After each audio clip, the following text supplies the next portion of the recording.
Welcome to the Bedrock Way Podcast, where we're changing the habits of yesterday by creating the new healthcare reality of tomorrow. And Jonathan, what a special day. What a special day. Since we started the podcast, Jonathan, one of the main goals for me as a way to get the word out there for healthcare was not only to educate the audiences and the listeners based on the fact that healthcare needed a voice. Healthcare really needed to regain its platform, its advocacy, and the way that we look at the future of healthcare and not think that the best days of healthcare are behind us. And something else that I also wanted to do for the podcast is really showcase the incredible leaders that we have in healthcare. And some of the best leaders in healthcare happen to be women. And women in healthcare, actually the statistics show that women are better leaders in healthcare, and they're better leaders, period, in any business venture. And why? Because they have the inherent qualities to be maternal and to be able to care for others. So they're more highly emotional intelligent. They're able to be more intuitive. They're able to be more decisive, more conviction, and at the same time handle cultures a lot better than men. And you juxtapose to those statistics and those realities the fact of people who are trained highly in healthcare. And maybe I'm biased a little bit. There is no person, no professional in healthcare that is better trained, in my opinion, than a physical therapist. Physical therapists, to me, are trained at the highest level of clinical, but most importantly, they're trained to be holistic in everything they do, especially when it comes to the business. And I think there's an appetite inherently to every physical therapist to want to do more than just patient care, because we have that inherent ability to want to impose influence and really leave healthcare better than we entered it. And my guest today, the amazing Kristen Vogl from Thomas Jefferson Hospital, is the person who embodies that. Jonathan, she embodies one of the top women leaders in the industry, someone who has a proven track record of excellence, someone who is a role model to every woman in leadership, someone who has proven that you don't have to be a physician in healthcare to succeed, someone who is right now aggressively and successfully shaping the future of healthcare in the Philadelphia market, someone who's leading one of the biggest hospitals and leading Jefferson, who is the top employer in the entire Philadelphia region. So it is my pleasure to introduce the one and only, my colleague, my friend, Kristen Vogl, to the Bedrock Way Podcast. Thank you so much, Andre. It's a pleasure to be here. I'm excited. Kristen is part of the hospital series that we have during this month. The title for today's podcast is Women at the Helm, Navigating Leadership in Healthcare. And we have a very robust agenda topic structured today, Kristen, because you are one of the most brilliant minds that I've ever encountered. You are the epitome of grace, class, and what I call healthcare elegance. You are elegant to the max. And everything that you do it well, and your track record speaks for itself. I think that elegance is something that is inherent, but a lot of it is also acquired. So tell me, who are your role models? Who do you look up to? Who are your mentors? Who are people that you say, you know what, Andre, that's the person that I emulate. That's the person that I want to model myself after. And as a result, I take a little bit of this, a little bit of that, a little bit of this person, and I basically mix that recipe with Kristen Vogl, and I am who I am because of those people. And I think I have to break it down into two things. One is, who are my mentors, the ones that I can call on a regular basis to get advice, to figure things out, to work through some transformative change. And then there's the sponsors, the people that I know that have my back, that are going to take me to the next level, that are going to help to advance my career, that are going to help me be a better mother, be a better wife. So I think there's a dichotomy there that I have to think about. So when I've gone through my career, I've had a couple different coaches through my career. And I know that from a coaching perspective, a lot of people may say, oh, do I really want to put myself out there? I love having a coach. But when I think about the time that I had my coach and they ask for, we want to interview 5 different people. in your life? Who knows you the best? Who's going to give you that positive feedback? Who's going to give you that constructive feedback? Who's going to really make a difference in who you are and who you're going to be in the future?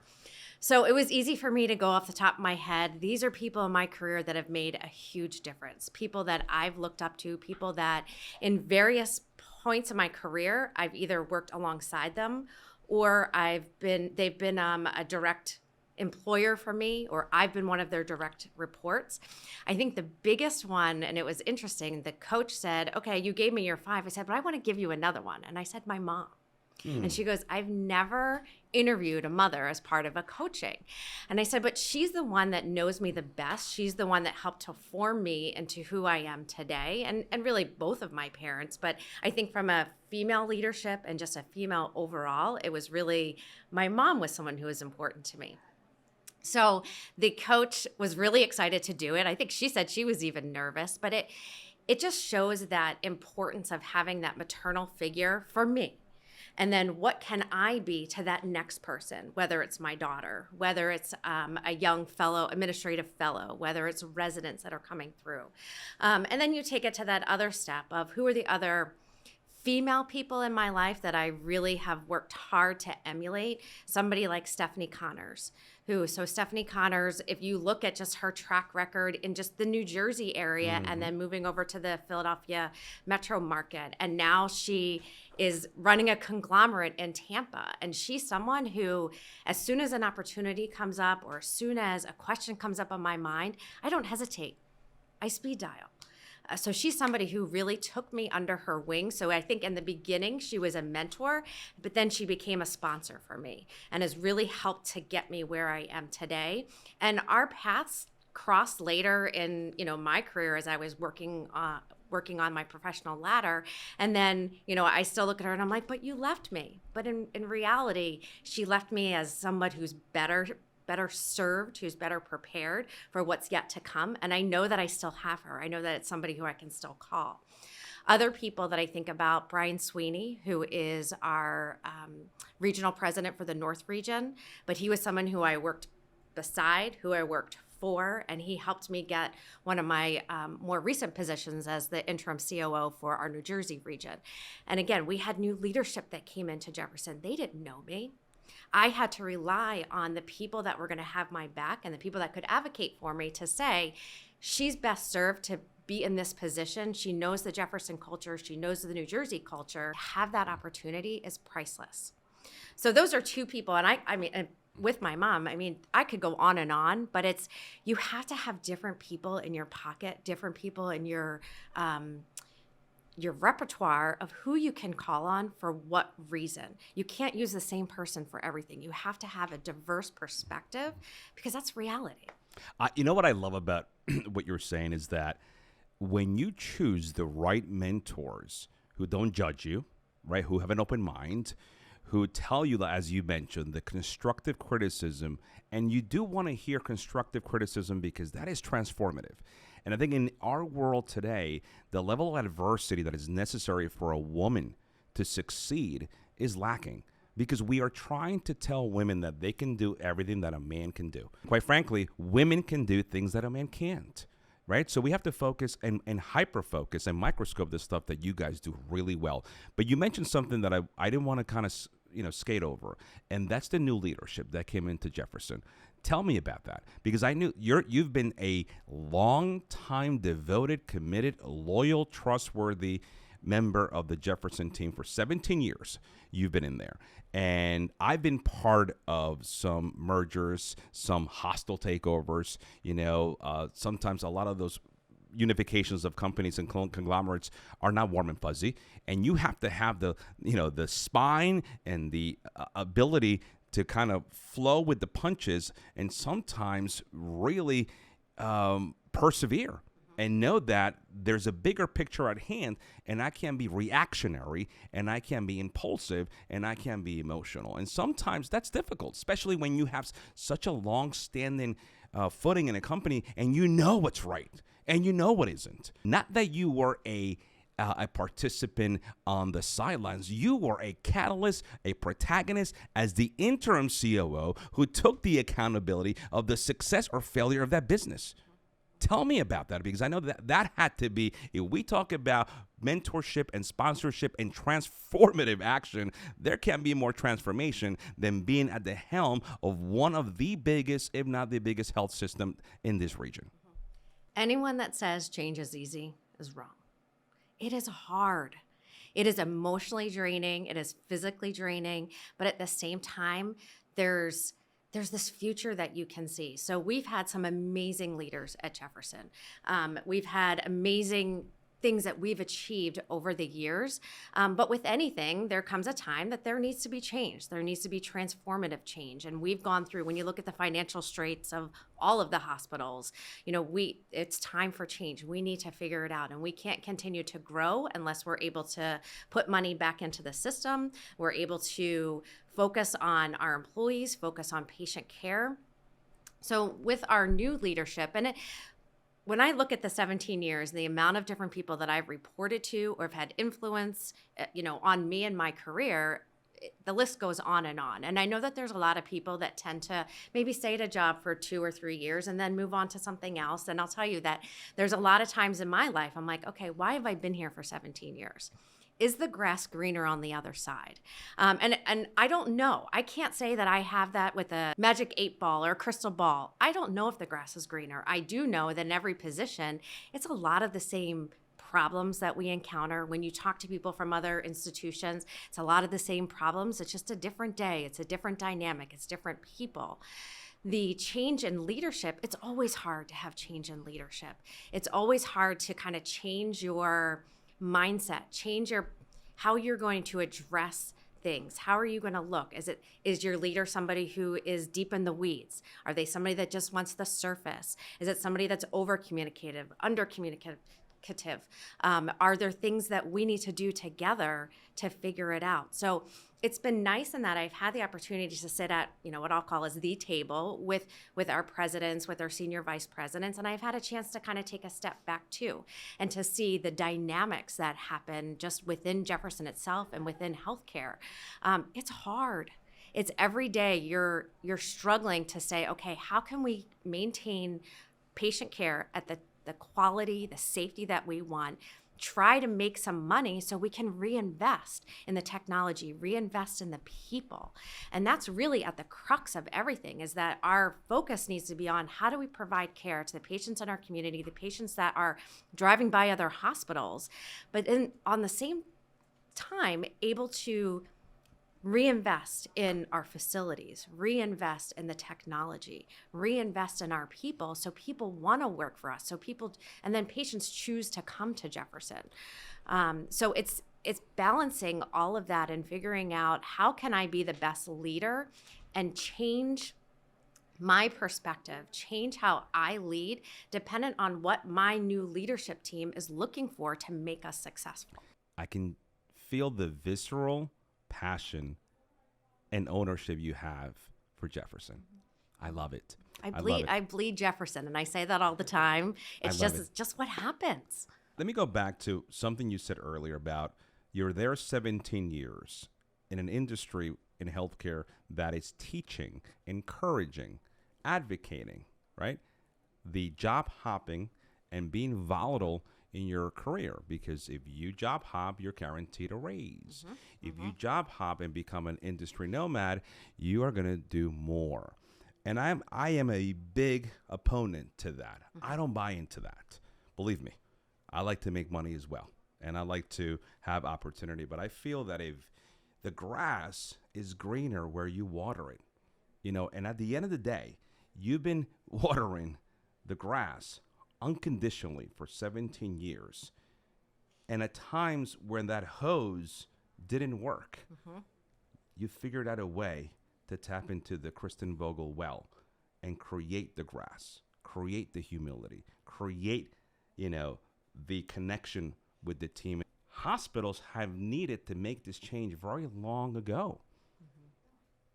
Hospitals are no longer about what's happening in your brick and mortars. Hospitals are about what is happening in the community around them, right? We came up with the term years ago, population health, which now means nothing. It's about preventative care. right? It's addressing the needs of the demographic that we serve before they get to the hospital. Because once they get to the hospital, we're in the business of reactive care. Yes.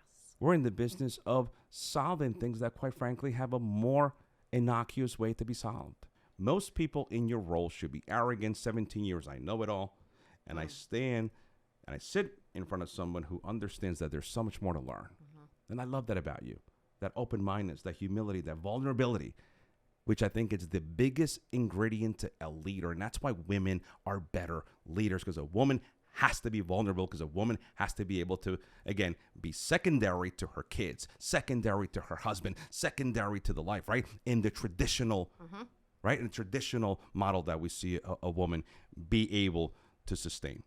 Kristen Vogl, DPT, MBA. She's a doctor in physical therapy and has a master's in business administration. Is the senior vice president of operations for Jefferson Methodist Hospital and the enterprise lead for the musculoskeletal service line at Jefferson Health. She recently held the interim COO, Chief Operating Officer at Jefferson East Roll, and has over 20 years of experience in academic medical centers. As Senior Vice President of Operations, Kristen is responsible for developing and implementing the annual operating plan to drive key performance outcomes, overseeing day-to-day operations at Jefferson Methodist Hospital facility, and collaborating closely with regional leadership to execute strategic goals and objectives. In her service line position, Kristen is responsible for managing the service portfolios across the continuum of care, driving profitable growth, optimizing service and provider distribution, standardizing protocols, policies, and clinical practice. So as you guys can tell, Kristen is involved in the spectrum. In addition, she's accountable for strategic growth and performance metrics, market share, volume, clinical variation, and productivity of all clinical service lines. Kristen has led the development of a new hybrid or for technologically advanced spine procedures at Jefferson Methodist Hospital. Most recently, Kristen partnered with Jefferson Health's senior executive team to finalize a 10-year agreement with a very high influential conglomerate in orthopedics in the local region. Lastly, she's a Jefferson Health representative for ASC, a specialty hospital board of managers, clinical operations committees, and medical executive committees for joint ventures with a local orthopedic conglomerate. Kristen earned a bachelor's in health and science and a master's in physical therapy from University of Scranton in 2000 and 2001. Her doctorate degree in physical therapy from Temple University in 2003, and a master's in business administration from Holy Family University in 2014. My goodness, Kristen, you've been a busy woman. I have. I want to know how someone like you is able to adapt to the work-life balance demands of your profession. I know you have children. You're happily married for 18 years. That's not easy. You talk about change not being easy. You bet. When we meet our spouse and we're in one position, it's fine and dandy. But then you go through that transfer trauma of having a family, more demands professionally, and then we put a pandemic in the middle of it. It can really rattle our cages. So how are you able to maintain that balance in being able to excel at everything you do? Main piece is just having the support structure. So as you said, I've been married for 18 years. I have a 15-year-old daughter and a 13-year-old son. So life is crazy. And with my new position, I'm going on a lot of just tours around the hospital and doing feedback sessions. And if somebody were to ask me, what do you do on the weekend? My answer is soccer. My kids are very into soccer. We travel everywhere, and that's really our life. I've struggled over time, and I will tell you that I've had plenty of opportunities where I'm sitting at the kitchen table and we're supposed to have dinner, and I have my phone out and I'm on the phone. So in my head, I'm present, but I'm not really present. There's been times, my husband and I have this, he's like, I don't care if you're working. He's like, just sit on the couch, be in the same room as me. So I feel like I'm still connected to you. So I still haven't perfected it. I will say that one of the pieces of advice that I did get from a mentor is the weekends are his weekends and their weekends are for the kids. And that was kind of an aha moment for me. And I really have tried to strive to maintain that. So I'll work till 11 o'clock at night doing emails sometimes. I don't get a chance sometimes to look at my emails till 9 o'clock. By the time I'm in back-to-back meetings and it's, we're in this cyclic piece of these Zoom and these team meetings that it's like I have to schedule time to go to the bathroom. I have to schedule time to get a cup of coffee so I can get through my next meeting. But we're in this mode of, somebody's a minute late to the meeting and we're all texting each other, are you joining? Are you joining? When in reality, if we were all in rooms together, it was probably the first 5 minutes that you would spend, how was your weekend? What's going on? And a meeting wouldn't start until 5 or 7 minutes into it. Now it's like 12:01. Well, why isn't somebody on the screen? That's a good point. Yes. You know what's so funny?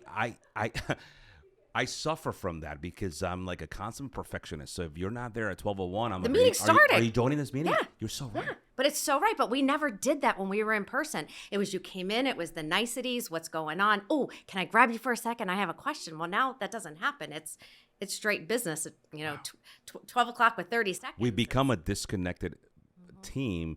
And then we ask why we're so unbelievably fragmented and segmented. Yes. So, obviously I haven't perfected it. I really do try to save the weekends for my family. That has to be a priority. And then I started to think, this email is still going to be here on Monday.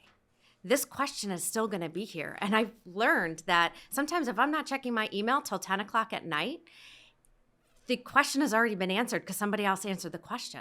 So maybe it was an email that came through at 11 o'clock during the day. I didn't get till 10 o'clock at night. But if I keep moving up, somebody else has answered it. And that would have been something I would have tried to spend time on and I would be anxious about it.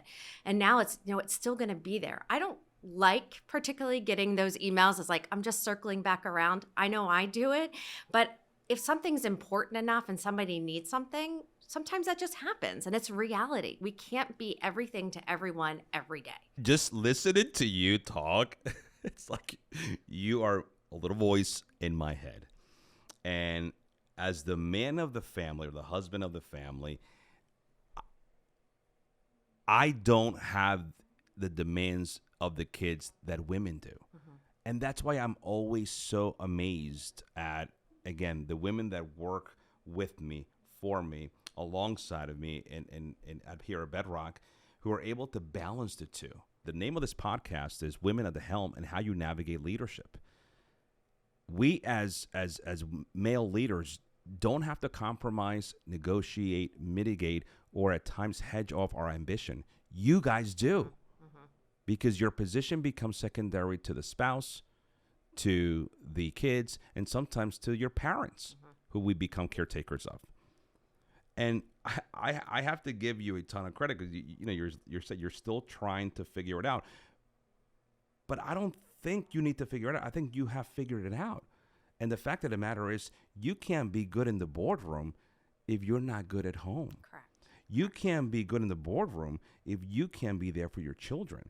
And we always say this, Kristen, the only way that a women leader is highly successful and effective is when they have their heart in the right place. And nothing situates your heart better than the love and the selfless, unconditional love of a family member. Absolutely. And I will tell you, I would not be who I was if I didn't have a strong spouse, if I didn't have supportive family members, my children, because again, that starts the entire spectrum of who I am as a leader. And for a female, I will never meet a leader, forget male or female, that is amazing at home and a train wreck at work or vice versa. It usually goes hand in hand, especially as an executive leader where you said it, your job is 24/7 thankless. Mm-hmm. And you have to base your life around, your family. So one concept that women in leadership always talk about, right? Because there is, as you mentioned, the dichotomy of men and women in leadership, because it is a dichotomy. And we talk about, the difference between confidence and competence, right? Confident being able to do something, competence having the ability to do so, whether it's inherent or acquired, or you have the potential to learn it. So what do those two terms mean to you, Kristen? Because I think as we navigate leadership right now, male or female, there has to be a level of managing our confidence and our competence to make sure that we're effective in our role, and then that leads to potential burnout. Mm-hmm. So let's tackle the confidence versus competence, and then we'll go to the burnout aspect, which to me, I have a different spin on that as well. Sure. So I think from a confidence versus competence, many women struggle with confidence. So they'll say, I have the competence to do X, Y, Z, but they're not focused on the confidence that they have to complete it. And whether it's a man will have 100% of confidence, but maybe has 5% of competence, they're going to say, yeah, I'm going to get that done. Sign me up. They'll be the first one to be delegated to because they come to the table ready.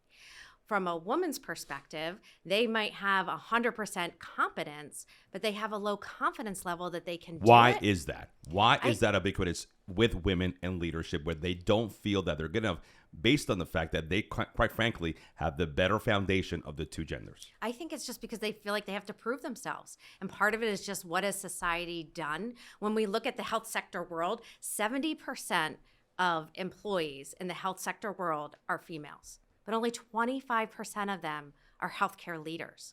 You know, why is that? Is it that we don't provide the opportunity, that we don't give women the mentorship and the coaching that's necessary to take them to the next level? Is it that there's just this societal bias to say a woman can't do it? They can't balance everything. It goes back to the work-life balance. Can they truly be successful at work when they are dealing with a sick kid at home, or they have to take them to soccer practice and they have all of these other things? And as we talked about before, having that happy balance, having all of those things just makes us better in our job. So I think it's getting people to understand that, getting past that glass ceiling, that we can only go so high, and getting people to understand there's another side on that. And once we can break through that glass ceiling, you're going to see women flourish. And I'm going to tell you how we nullify that dichotomy of confidence and competence. And you gave the answer earlier. Your biggest fear is failure. Mm-hmm. And what happens when you have more competence and more experience and more knowledge? You become more risk averse. Mm-hmm. That's what's happening. Yeah. Right? That's what's happening. But, you can't say that your biggest fear is failure, but then you're more confident, but then you don't have the confidence. Mm-hmm. Go back to the COO interim title, right? That you knew the end before it started, but sometimes you just have to compete and not necessarily win to win. Correct. And I think that is really one of the most impactful things that you have said, Kristen, during our sit down, and the fact that competing is sometimes winning. Because when you win, but you don't learn, you lose. You have to put yourself out there. 100%. So I believe, and again, I have two daughters, and I have a very, very strong, confident wife. But yes, I think society sometimes expects the man to have the confidence, right? Sometimes society expects the man to be the one that's the figurehead, right? That's why the president of the United States has always been a male, right? But I do believe that if women understand that with competence comes confidence, mm-hmm. and the fact that every foundational aspect of success is built on multiple failures. Mm-hmm. Again, it's reality. But what happens is women have the competence, women have the ability, women have the aptitude, right? Women compete. They don't win because either they don't have the confidence acquired or inherent or whatever, and then they become burnout. So let's talk about burnout, because I have a belief on what burnout is, and I quite frankly don't think that burnout is a reality. I think it's a fallacy. I think it's a convenient excuse when we are not happy at a job. Mm-hmm. If you ever left Jefferson, you would easily get a job in any healthcare system because you have the pedigree in that. But if you are truly burnt out somewhere, you would go sell ice cream on the street, mm-hmm. become an artist, change your career. I'm going to sell coconuts on the beach. There you go. So and that's what people do. They say they're burnt out at a job, and then they go get the same job somewhere else, which means you're not burnt out. You were just not happy at the job that you were at.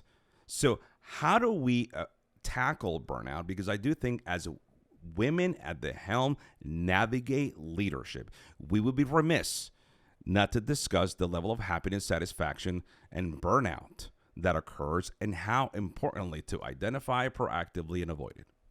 You can't lose your passion, your integrity as you go through all of these moves that are potentially happening around you. So as long as there's still that passion there, as long as you're still humble and able to maintain the integrity that you have, the goal is to make a difference wherever you are. Once I lose that passion, once I lose who I am as a person, as a mother, as a professional, as a wife, that's when I know, the gig is up. And I need to think about what is something different, or what is something that's going to give me that passion back again that makes me want to wake up in the morning and I'm excited to go to work. So I think part of it is, I don't know if burnout isn't real. I can understand your thought process and that it's a fallacy and that it's an excuse.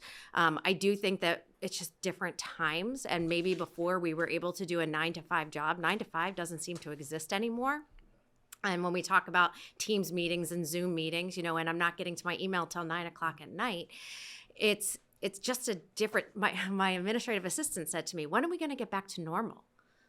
I said, this is the new normal. We just have to figure out how are we going to flex and adapt to be able to meet the demands that we're under, but still be able to do all the things that we need to do and continue to focus on that passion, continue to focus on our families and life so we can move forward. Like you said, remote work and the new normal has created a different dynamic. We live in a world where information and the way to communicate that information is so abundant, but yet we live in a world where ignorance and the lack of connection is more abundant than ever. There's a very simple reason why physical therapists are prepared inherently to be exceptional leaders. They possess exceptional communication skills. You have to be able to communicate the needs of exercise to a population that quite often doesn't want to exercise. So you have to be an incredible social architect, socially efficient, and be able to get people who don't want to do things to do it in a way that you know how to do it. So customer service is high on that end. We're very compassionate. We're detail-oriented, because if we don't document well, we don't get paid. If we don't document well, we don't have jobs. So we are very detail-oriented, and in the executive boardroom, especially in a hospital system where you're operating at a very thin margin or even a negative margin, mess is in the details, so to speak. You guys need that. We need that as leaders. Physical therapists also have a tremendous amount of dexterity. Dexterity, bro, from a physical and a mental aspect.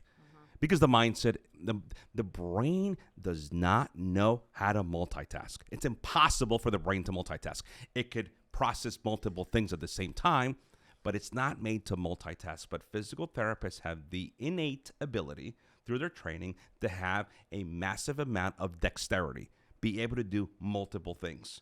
We also have to be trained to have physical stamina. Physical and mental stamina, because sometimes we're dealing with patients who are dealing with illnesses, unfortunately terminal illness, a lot of them, deformity illnesses, cardiovascular, neuromuscular, and at times just psychosomatic setbacks that we have to help them through, right? And in order to get somebody to do something physically, you have to get into their mind. We're very resourceful. Right? Sometimes the cookie cutter exercise program that we're taught in school to prescribe doesn't work on everybody, right? A home exercise program that works for you doesn't work for you, doesn't work for you. So we have to be flexible. We have to use discretionary resourcefulness. And the other thing is we have to manage our time. Time management skills for a physical therapist has to be at the top of our list. Why? Because it's survival. Right? It's survival. Most of our codes in insurance right now are timed codes, not service codes, as most disciplines. So that was a study that was done, I believe, last year. And I was saving it for today's sit down because you are the ideal person to lead a healthcare system, to lead a healthcare company.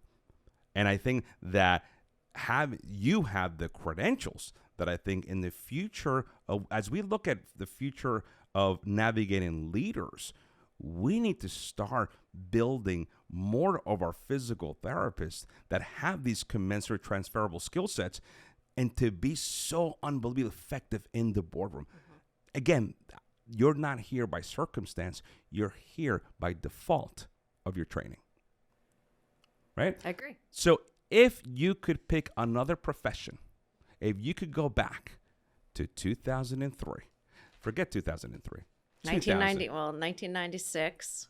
Well, you picked your bachelor's, but let's say if you had the opportunity at 18 years old to pick something else, what would you have decided to do? So what's interesting is that I did not know I wanted to be a physical therapist until I was in a car accident at the age of 15. So I wanted to be a pharmacist, and my parents will tell you that probably by the age of 9, I said I wanted to be a pharmacist. That's just what and I wanted to go into like pharmacology and really understand the study of it. So fast forward a couple of years, I was in a pretty bad car accident and had to go through physical therapy. I had no idea what physical therapy was. So my mom drove me to therapy, and I had a huge crush on my physical therapist, and that's where it started. Those physical therapists are handsome. There's part of it that I'm like embarrassed to say it, but it's, there's things that happen in your life, these aha moments, and there was something about the relationship that I built, and that's really what it is. When you talked about all of these things that physical therapists, it's relational. You are influencing who really wants to go to physical therapy, who wants to put the money out of pocket, who wants to take the time out of their day. It's that relationship that you can build that automatically comes with that compassion, that empathy, all of those things. And at the end of the day, you're truly making a difference. You're seeing somebody come in, whether it's a hospital, whether it's an outpatient clinic, and you're truly making a difference of how they're walking out. So that was kind of a pivotal point in my life. And here I was at 15. I really thought I wanted to be a pharmacist. And without that, unfortunate incident, I don't know where I probably would have gone to pharmacy school and figured at that point that what my trajectory would have been. I will tell you that while I was in PT school, here's that whole failure. I can't do this. Mom, I can't do this. I'm going to graduate. I'm not going to be a physical therapist. I think I want to be a drug sales rep. I thought my mom was going to fall over. And I was like, this just isn't for me. I don't think I can do it. And it's funny because, and she'll tell you to this day, like I didn't like babysitting. I thought I wanted to be like a sports medicine. I wanted to be in the men's locker room. I wanted to, have that limelight and all of that. My first job was at Temple, and part of it was at Temple Children's. And the other thing too is my first day of work was September 11th, 2001. So here I go over the bridge, work Philly, and I get to work at 7 a.m. And they're like, okay, we go in rotations. You're on 6-month rotations, and you're on the burn and wound rotation. And I was like, I know nothing about burns and wounds, but here I am at whatever I was, 21 years old. I guess I'm going to do it. Fast forward a couple hours later, and I was like, oh my God, what did I get myself into with everything that happened with 9/11? And then obviously, unfortunately, we didn't have any survivors that came, but that was just such a pivotal time in my life. And that, I really didn't like kids. I had no interest in burns and wounds. And that's kind of where my career started. And to this day, I have so many people that are coming to me as therapists that are now on this trajectory of going back for their MBA, going back for their MHA. How did you do it? What did you do? Who do I have to align with? Because like you said, it's not the traditional trajectory that you would see in some of our executives. Sometimes we look back and say, why are we in the position that we are? And we are a cumulative product of the actions and the investments that we have made in ourselves. And again, I think you're exactly where you belong. One thing I wanted to get your expertise on as somebody who, again, knows the healthcare system from an acute perspective so well is recently Mount Sinai Hospital in New York closed.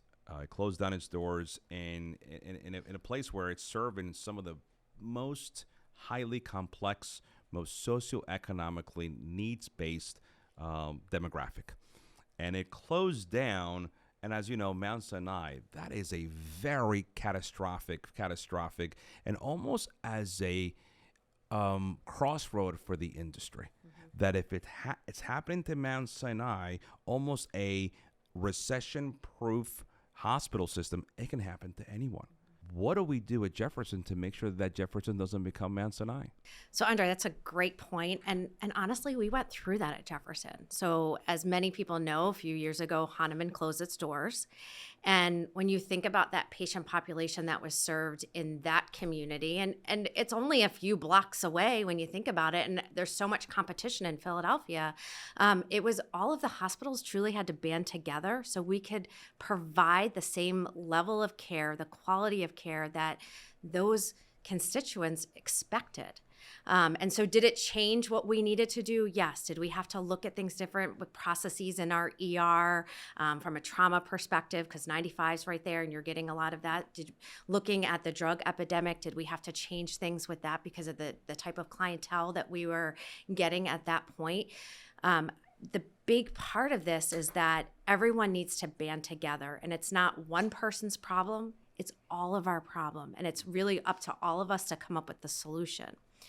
When we look at, what is Jefferson doing right now, as many people know, it's not just the academic side. So you have the hospital side, the health system side, you have the academic side with all of our colleges, but we now also have the insurance arm, which is huge. So when you look at what was Health Partners and is now Jefferson Health Plan, it's what is that reach that we can get to this point. So we are taking care of patients in our backyard, but not stopping there and not limiting ourselves, but increasing that reach across state, increasing that reach across state lines. So thinking about going into more of Western Pennsylvania, really focusing on New Jersey and looking at what is that level that we can provide patients in our community to continue to thrive. And we're ultimately held responsible for those lives. So, it's definitely a multi-pronged. You can't just do one well. You really need to be multifaceted and think of it in a variety of ways, because one of those aspects is potentially not going to make you successful. You have to have all three verticals, and then you need to be able to work across them horizontally to get the biggest bang for your buck, and to not just from a financial perspective, but thinking societal. And what is it that we're responsible for from a health equity perspective, a socioeconomic perspective, thinking about we're here to train the leaders of the future. When we looked at the Mount Sinai Beth Israel closure, that's something that was mentioned in the article. So the hospital had been operating at a loss for a very long time. And rather than sounding the alarms and, to your point, discussing how can we avert this in the future, it kicked the can down the road. And it kicked the can down the road until, unfortunately, they couldn't any longer. And unfortunately, they become a casualty of the evolution of the business. And, I'm sure the COVID pandemic didn't do them any favors. And then they become, again, another statistic. So I want to know, how did you grow up? Tell me about where you grew up, siblings. Was it a traditional family? I'm so interested to see somebody who I always say we're a product of how we were trained. And actually the statistics show that the level of adversity, they call it adverse childhood experiences, ACEs, they determine who we are. And if you're able to channel and graduate effectively adversity, crisis, chaos in a youth, you're able to be very formative and build that person. So people who don't have adversity don't become very successful. People who are able to get enough adversity and that's channeled and they use it as a platform to excel, they become very successful. So I'm always very enamored and intrigued and curious about how somebody as established and as successful and as well prepared as you, how did you grow up? Where did that originate from? Maybe I had just the right amount of adversity and didn't realize it. So I grew up in Mantua, where I live now. Never thought I would be back. But the family structure and family life was really important to me. So grew up in Mantua, traditional family. I have a sister that's 2.5 years younger than me. Both of my parents were educators. They both worked in the school system. So I think there's a part of that makes a big difference. I will tell you that I remember, growing up, listen, we had our summers off. It was great. They were off and we were great. But I was like, I don't want to be a teacher. I couldn't do this. And why that is, I think it was just I was around it too much. Now my sister decided to be a teacher, and she's a special ed teacher in a really tough school district in New Jersey.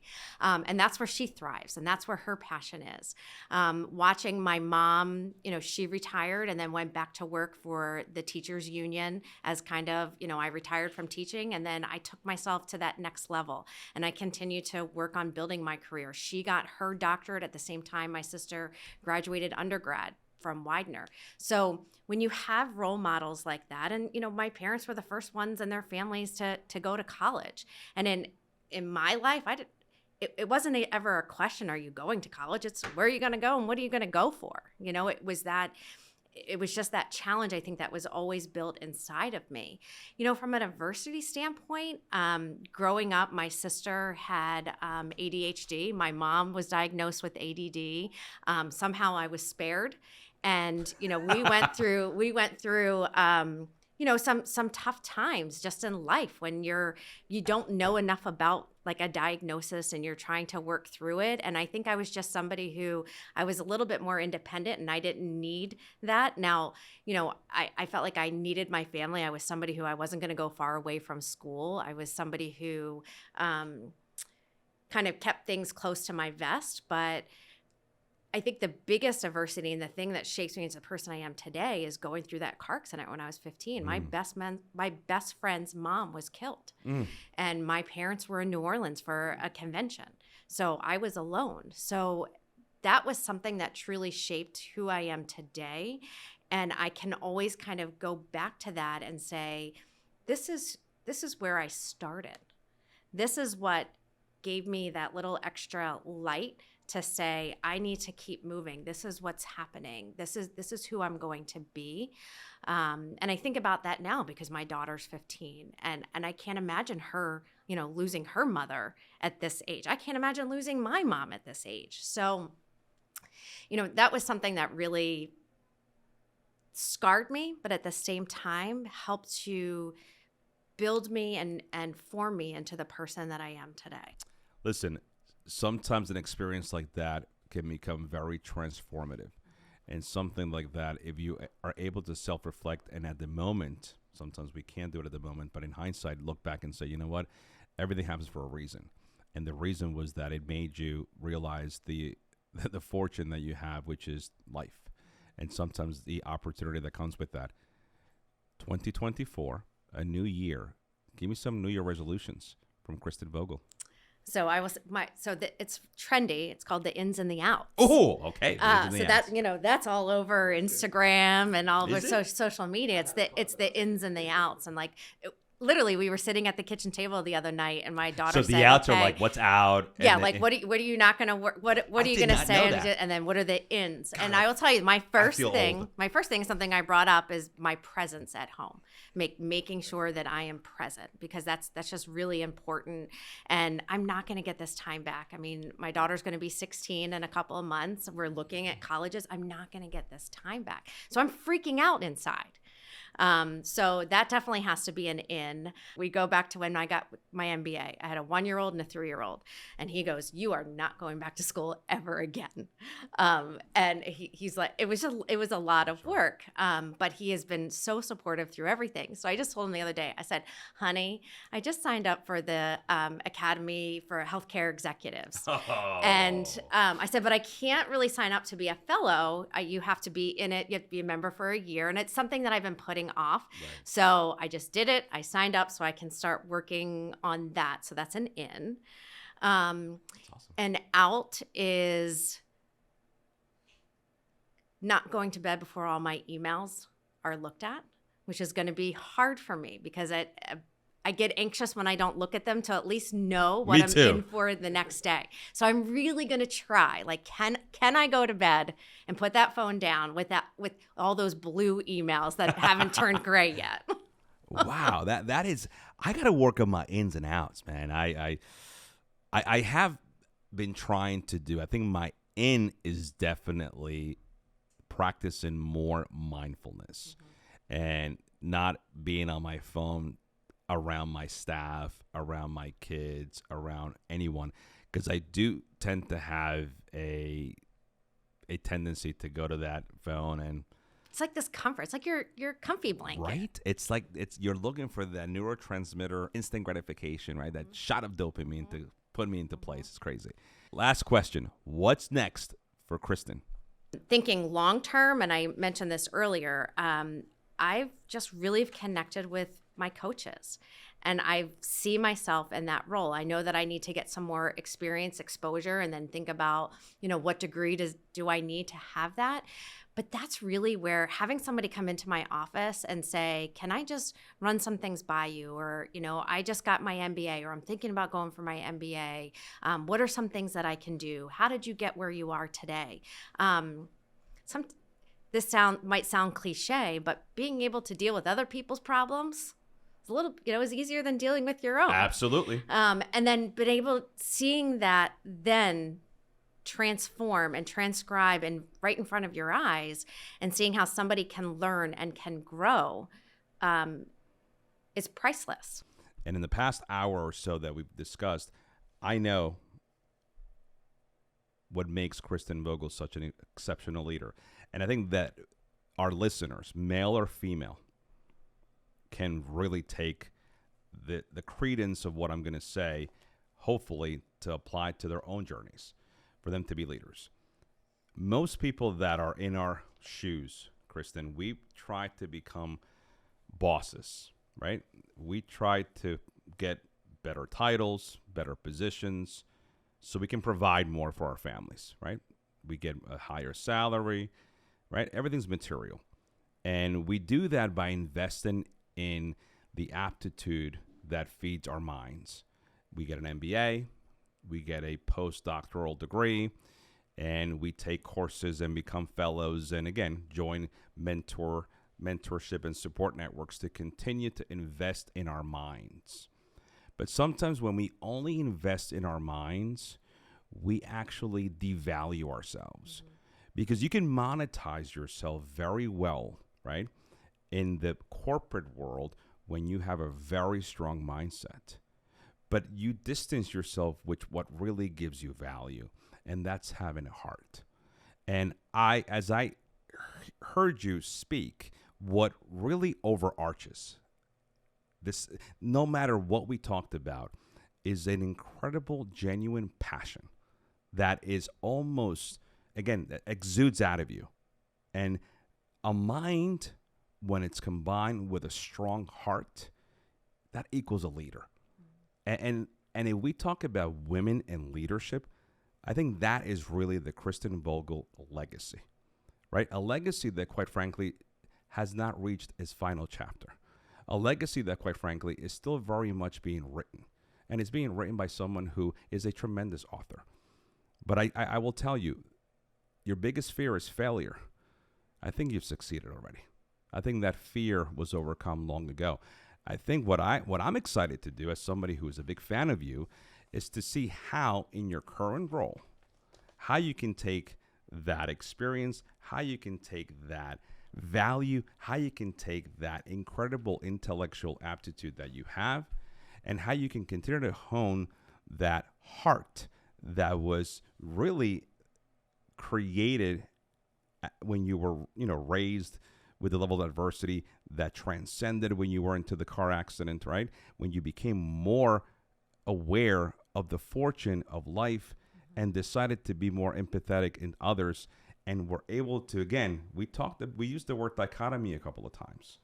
The strong mind, a soft heart equals an exceptional leader. And that, to me, is Kristen Vogl, and that, to me, is enough.